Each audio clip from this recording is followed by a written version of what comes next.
Cerdos en la sala, capítulo 20. Agrupaciones de demonios. Los demonios se identifican de acuerdo con su naturaleza. Un espíritu de odio se llama odio. Cada demonio es un especialista.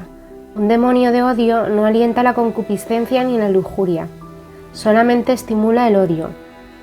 Cuando a los demonios se les ordena identificarse con un nombre, usualmente se nombrarán en identidad con su naturaleza, como rebeldía, maldición, indiferencia. Solo ocasionalmente un demonio dará un nombre personal como Juanito o Paulina. A veces usan nombres extranjeros. Esta es una maniobra de engaño para evitar que el ministro de liberación conozca su verdadera naturaleza. El ministro debe ordenarle a los demonios que revelen su naturaleza diciendo: ¿cuál es tu naturaleza, demonio? Los demonios que viven en las personas rara vez se encuentran aislados. Por lo general se juntan en grupos. Cada agrupación se puede considerar como una colonia, un clan, una tribu o una familia. Cuando se descubre o se discierne un demonio, inmediatamente uno debe estar alerta para buscar sus compañeros. Un grupo de demonios se juntan con el propósito de controlar un área particular en la vida de una persona. Por lo tanto, es muy lógico que los espíritus se encuentren en grupos especiales. Ciertos tipos de espíritus se encuentran una y otra vez en las mismas combinaciones. Sin embargo, no se debe presumir que la combinación sea siempre la misma. Las posibilidades de agrupación de los demonios son ilimitadas. Dentro de cada grupo habrá un hombre fuerte o espíritu dominador. Con frecuencia, durante la administración se identificará específicamente un espíritu gobernante. No siempre es necesario que sea identificado como un espíritu gobernador para que tenga lugar la liberación. Por lo general, tal identificación se dará por uno o dos motivos. Primero, el Espíritu Santo puede dirigir un orden en el procedimiento. El ministro de liberación deberá estar alerta a cualquier plan de batalla que el Señor quiera mostrar. Hay situaciones donde el Señor hará que se trate en primer lugar con el espíritu gobernante y luego con los espíritus compañeros. Otras veces la dirección del Señor será expulsar los espíritus menores primero y por último el espíritu gobernante. Parece que no vale la pena preguntarse por qué el Señor dirige en un modo o en otro. Un buen soldado está entrenado para seguir las órdenes sin cuestionar a su comandante. A veces se le puede dar una gran amplitud para que elija su propia ruta de ataque, pero en otras ocasiones sus órdenes son muy específicas. Lo mismo es cierto en las batallas de la guerra espiritual.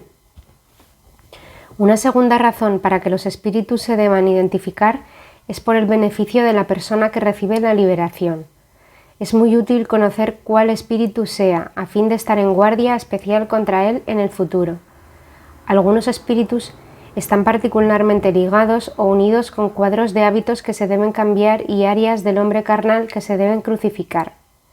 Después de la liberación, la persona debe luchar algunas batallas por sí misma para mantenerla. Es extremadamente útil conocer de manera exacta cuando uno está peleando contra qué combate, lo que es de la carne y lo que viene de los espíritus. Por la experiencia que se ha ganado en centenares de liberaciones, al tratar con grupos de demonios, estoy convencido que el espíritu gobernante es el primer espíritu en invadir cierta y determinada área. Como es el primero en ganar la entrada, se puede establecer como gobernante. Luego se convierte en la llave y le abre el camino a otros espíritus. Cuando se está expulsando a los demonios, no es raro ordenarle al espíritu gobernante: fuera tú y contigo todos tus compañeros, o sal y trae todas tus raíces. Si una parte de un grupo no se expulsa, se deja una puerta para que el grupo regrese. Por este motivo, la liberación debe ser lo más cuidadosa y completa posible. Se puede encontrar más de un espíritu demoníaco de un tipo determinado dentro de un cierto grupo. Por ejemplo, en la colonia de amargura puede contener varios espíritus de resentimiento.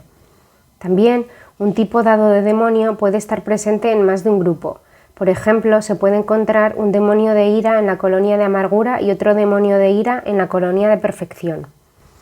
En una liberación es posible expulsar varios grupos de espíritus. En cada grupo puede haber un espíritu de depresión.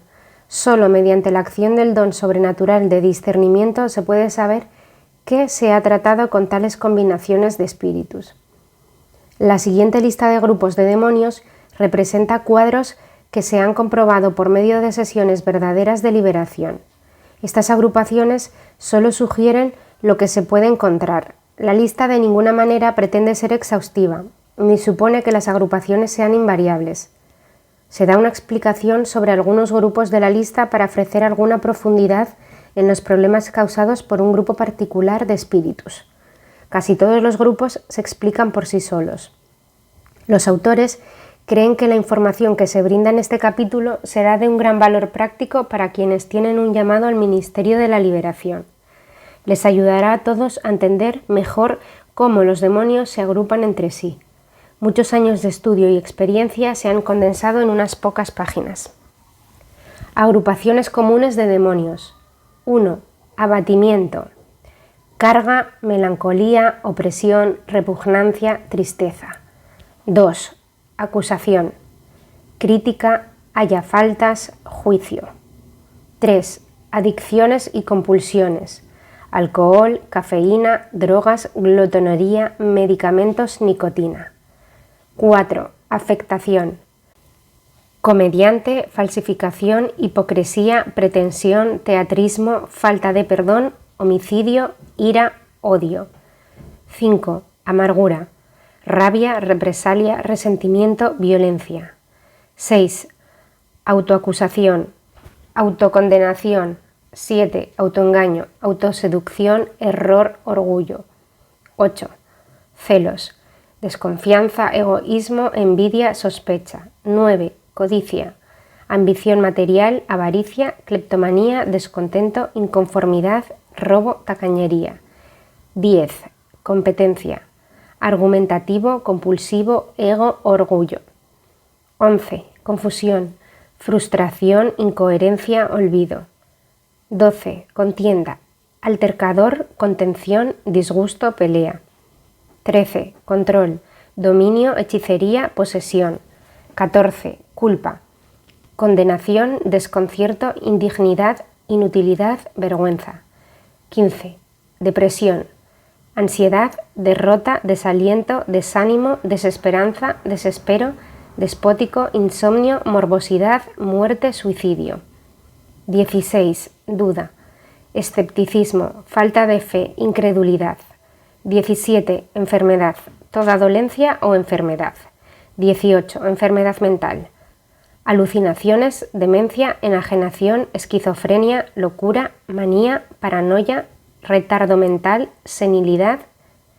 19. Engaño, distorsión, falsedad, hipocresía, mentira, orgullo, rebeldía. 20. Escape, alcohol, drogas, estoicismo, indiferencia, pasividad, somnolencia. 21. Espiritismo, guía de espíritus, necromancia, sesiones. 22. Esquizofrenia. Véase capítulo 21. 23. Falsa carga, falsa compasión, falsa responsabilidad. 24. Fatiga, cansancio, desaliento, derrota, desgaste, pereza, sopor. 25. Glotonería, autocompasión, autoestimación, compulsión al comer. Escape, frustración, nerviosismo, ociosidad, resentimiento. 26. Herencia, emocional, física, maldición, mental. 27. Hiperactividad, compulsión, inquietud, opresión. 28. Idolatría mental, ego, intelectualización, orgullo, racionalización, soberbia, vanidad. 29. Impaciencia, agitación, crítica, frustración, intolerancia, resentimiento. 30. Impureza sexual, adulterio, bestialidad, concupiscencia, depravación, exhibicionismo, fantasías lujuriosas, fetichismo, fornicación, frigidez, homosexualidad, incesto, lesbianismo, lujuria, masturbación, ninfomanía, prostitución, violación, voyerismo. 31. Indecisión, confusión, demora, escape, indiferencia, olvido, retardo, tardanza, temor. 32. Inseguridad, autocompasión, asustadizo, ineptitud, inferioridad, insuficiencia, soledad, timidez. 33. Maldición, blasfemia, broma, burla, calumnia, chisme, crítica, desprecio, murmuración, rebaja. 34. Mente atada, confusión, espíritus de espiritismo, espíritus del oculto, temor al fracaso, temor al hombre. 35. Muerte, manos y piernas rígidas, blanquea los ojos. 36. Nerviosismo, ansiedad, dolor de cabeza, engaño, errante, excitación, hábitos nerviosos, inquietud, insomnio, tensión. 37.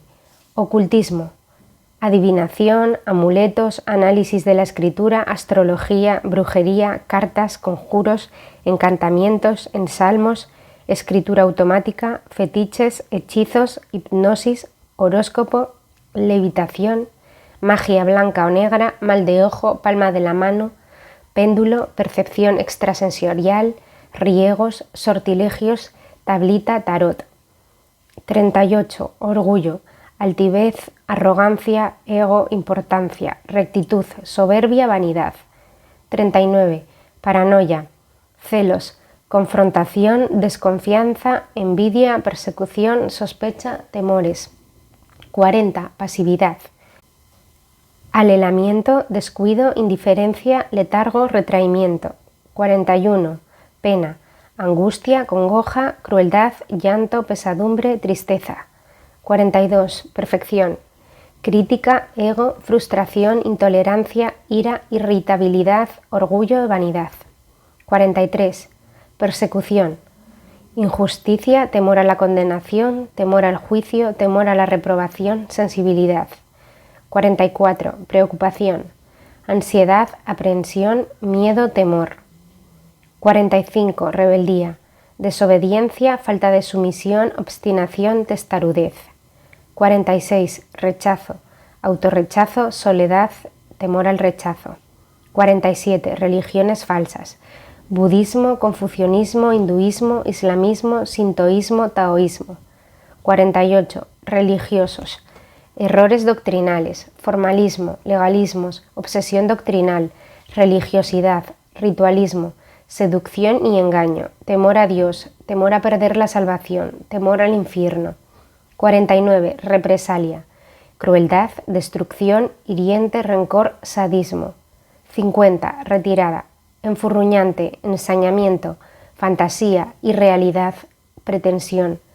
51. Sectas, bahaísmo, ciencia cristiana, gnosticismo, logias y sociedades, mormonismo, rosacrucismo, subud, teosofía, testigos de Jehová, unitarismo, otras. 52. Sensibilidad, autoconciencia, cobardía, miedo a la desaprobación, temor al hombre. 53. Suicidio, autocompasión, desesperación, escapismo, pena, rechazo, soledad. 54. Temor a la autoridad, engaño, mentira. 55. Temores, fobias, toda clase, histeria, miedos, toda clase, amargura. En Hebreos 12:15 se hace una advertencia: mirad bien, no sea que alguno deje de alcanzar la gracia de Dios, que brotando alguna raíz de amargura os estorbe y por ella muchos sean contaminados. La raíz de amargura es responsable de muchas perturbaciones. La amargura que se guarda en el corazón por mucho tiempo abrirá la puerta a la invasión de demonios. Esta es probablemente la abertura más común para la actividad de demonios. En muchos casos la amargura es hacia alguien dentro de la familia inmediata. Los espíritus de amargura mantienen vivos los incidentes que nos hirieron.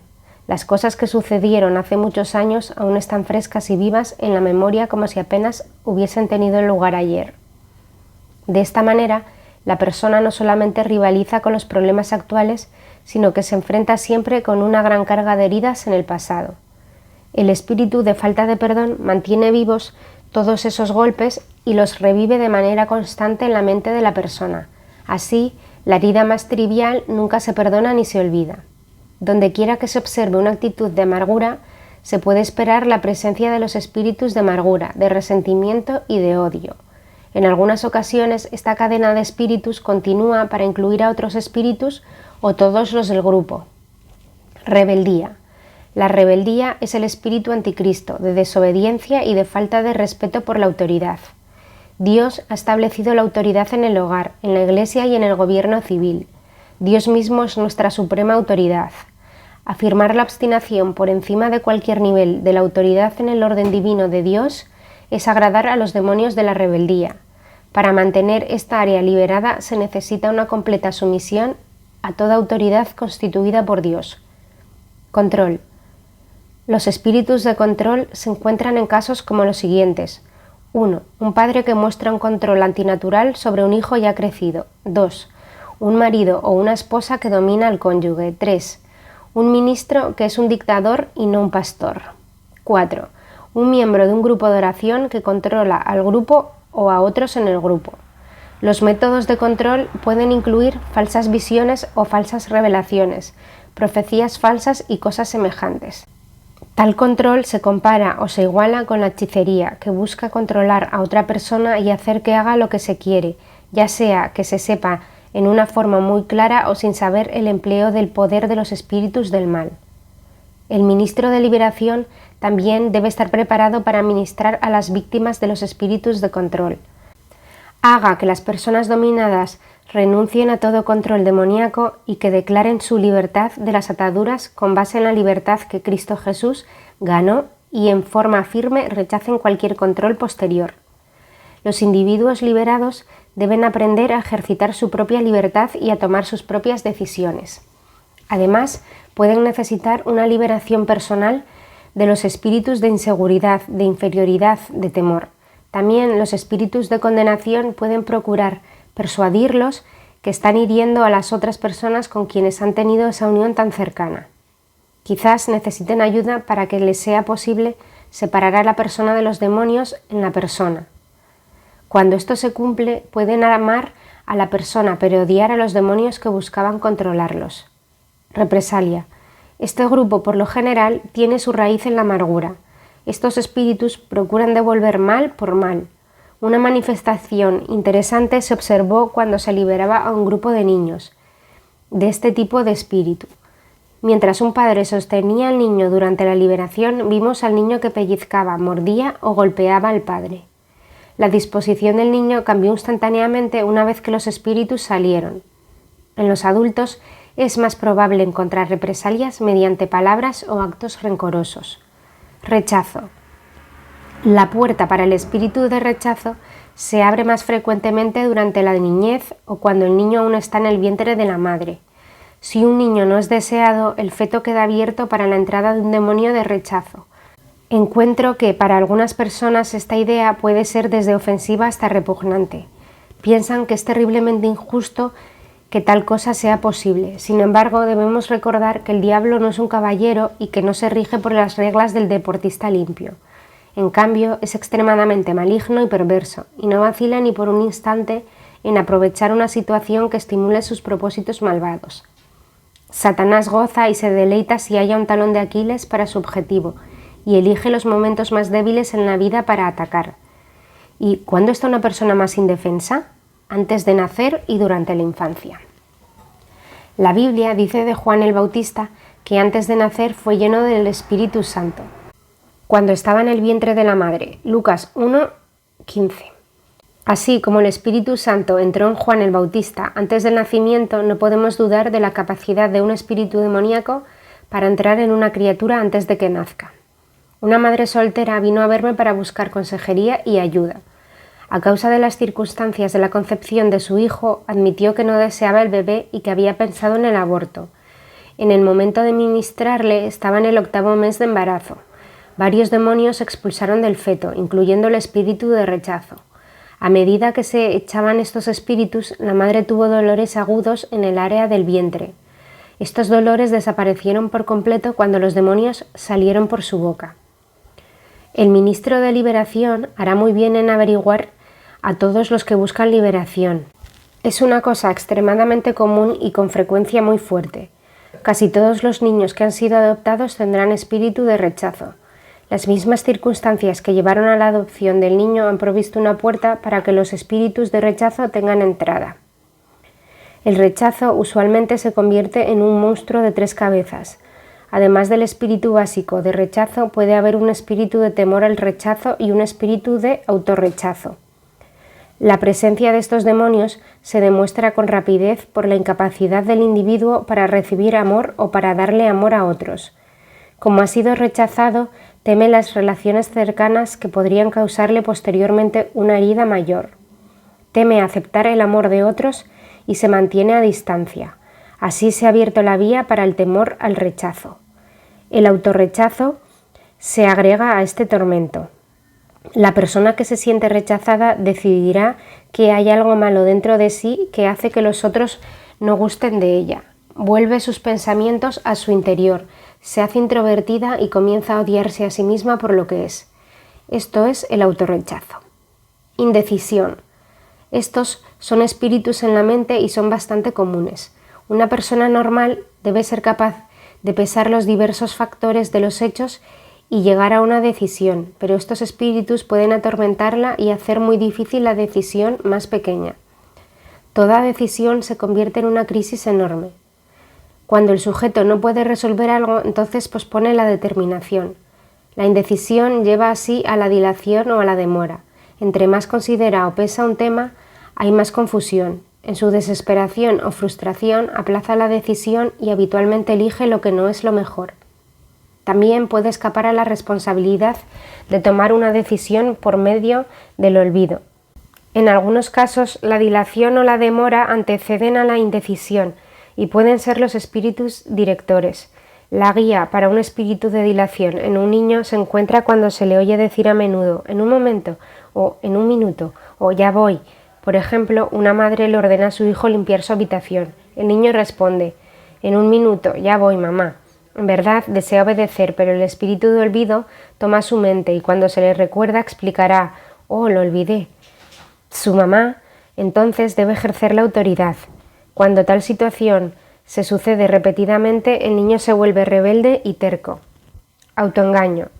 Suyos son el engañado y el engañador. Versión libre de Job 12:16. El Señor nos dio este versículo durante una ministración para identificar un profundo problema en el señor Pi. Por más de 20 años se había autoengañado en creer que estaba al borde de una gran revelación respecto a la Trinidad. Consideraba que esta revelación asombraría a todo el mundo cristiano. Nos demostró cómo creía que iba a venir la revelación. Cuidadosamente dobló una hoja de papel en varios pliegues y fue rompiendo varios pedacitos. A medida que cada pedacito de papel se desdoblaba, lo veía como un símbolo o una letra. Creía que un día iba a ser capaz de deshacer e interpretar los símbolos inspirados por el Espíritu que revelarían de una vez por todas el misterio de la divinidad. El autoengaño, el autoerror y el orgullo, los espíritus compañeros, le convencieron que él, un desconocido, vendría a ser renombrado mundialmente. Todo su problema se había originado en el rechazo. Su padre, un ministro, le había rechazado en la niñez. En sus intentos por recibir la aprobación y el amor de su padre, abrió puerta a los espíritus del engaño, quienes le convencieron que no solamente vendría a ser famoso, sino que esta fama llegaría por medio de una revelación espiritual que ganaría la admiración de su propio padre. Renunciar al engaño no fue fácil para el señor Pi. Él tenía gran temor de estarle fallando a Dios. En tales casos de autoengaño, la persona se debe confrontar con el error y debe renunciar a la ilusión.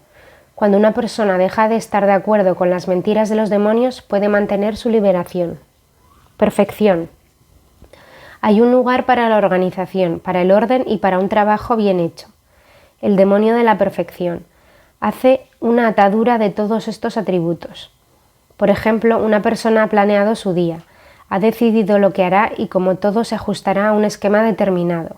Se ata a sí mismo a ese esquema y no deja sitio para la variación. Es un plan perfecto. Está orgulloso de ser capaz de planear y de cumplir así de bien. Luego algo o alguien interfiere con ese plan y viene la irritación. Ahora no puede realizar su esquema y no se puede ajustar a la interrupción. La frustración aparece y la ira se levanta contra la persona o la cosa que ha interrumpido el plan. De esta manera, todo un juego de demonios se pone en movimiento. El conflicto es tanto interior como exterior. El rechazo con frecuencia está detrás de la perfección. La persona rechazada lucha por la perfección en un esfuerzo por ganar respeto y aceptación. En otras ocasiones, la perfección es un mecanismo para compensar la inferioridad. Falsa carga. El demonio goza al agotar a los santos. El demonio, al contrario de Dios, echará sobre los hijos de Dios más de lo que puede soportar. Jesús declaró que su yugo es fácil y que su carga es ligera. Una falsa carga es muy pesada de llevar y usualmente es autoimpuesta. Inclusive una carga piadosa por las almas puede tener origen satánico. Así como Dios tiene un tiempo y un camino, también tiene un propósito. Cuando el Espíritu Santo fluye, quita todo peso y controla todo. Muchos creyentes necesitan ser liberados de las falsas cargas, de las falsas responsabilidades y de las falsas compasiones que no son de Dios. Error religioso. El error religioso es una designación muy amplia que abarca las falsas religiones, las sectas cristianas, las prácticas del ocultismo y las doctrinas falsas. El compromiso con cualquiera de esas fuentes de error puede abrir la puerta para los espíritus del mal. La asociación o el contacto no necesariamente deben ser muy profundos. Todo cristiano que se haya comprometido con cualquier clase de error religioso debe renunciar a él. En casi todos los casos es necesaria una liberación para dejarle libre de las opresiones. Se ha demostrado que estos demonios de error religioso causan confusión mental, atadura del alma, opacamiento de la comprensión, miedos, dolores físicos, depresiones, enfermedades físicas, falso orgullo, falta de dejarse enseñar, resistencia a la verdad bíblica y obstáculos espirituales, por ejemplo, para la oración, para la lectura de la Biblia, para escuchar los sermones y mensajes, para recibir los dones del Espíritu, para la fe.